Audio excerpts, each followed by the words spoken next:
माननीय प्रधानाचार्य, आदरणीय शिक्षकगण तथा मेरे प्रिय साथियों, आज हम सब यहाँ हिंदी दिवस के अवसर पर एकत्र हुए हैं।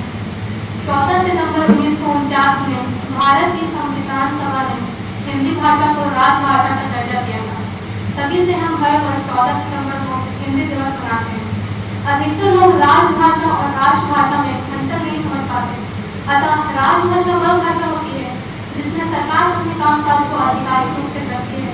संविधान के अनुच्छेद 343 के अनुसार केंद्र सरकार का काम हिंदी भाषा में होता है, जबकि राष्ट्रभाषा पूरे देश की प्रतिनिधि भाषा होती है, जो भावनात्मक और सांस्कृतिक रूप से पूरे देश को जोड़ती है। भारत के संविधान में किसी भी भाषा को राष्ट्रभाषा का दर्जा नहीं दिया गया है। हिंदी सबसे ज्यादा बोली और समझी जाने वाली भाषा है, इसलिए इसे लोग राष्ट्रभाषा कह देते हैं। हिंदी केवल एक भाषा नहीं है, बल्कि हमारी संस्कृति और साहित्य की पहचान है। यह वह धागा है जिसने भारत की विविध भाषाओं और बोलियों को एक सूत्र में पिरोए रखा है। परंतु एक सच्चाई यह भी है कि कई बार जब कोई व्यक्ति किसी राज्य की स्थायी भाषा नहीं बोल पाता, तब उसे भेदभाव का सामना करना पड़ता है। वहाँ के लोग उसे नीची नजर से देखते हैं और कई बार दुर्व्यवहार भी करते हैं।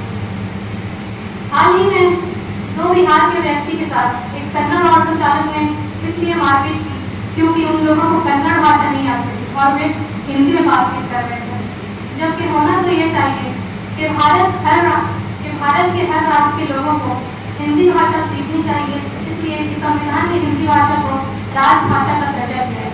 भाषा का उद्देश्य जोड़ना होता है, तोड़ना नहीं।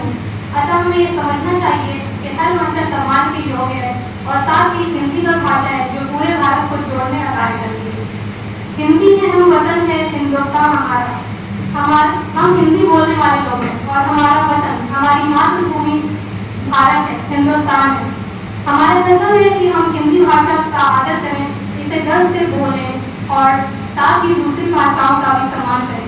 तभी हम विविधता में एकता की भावना को जीवित रख सकेंगे। धन्यवाद।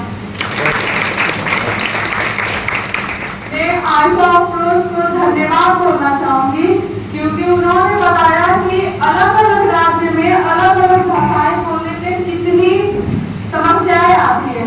जैसे उन्होंने अपने भाषण में व्याख्या की कि वो जो कन्नड़ बोलने वाले ऑटो चालक थे उनके साथ कितने मतभेद हुए। तो हम यही कहना चाहेंगे कि अगर आपकी भाषा मातृभाषा हिंदी है तो अपने हिंदी को आगे बढ़ाने के लिए हर तरीके के प्रयास करें। इसी के साथ मैं अगले स्टूडेंट को बुलाना चाहूंगी, काव्या माधव।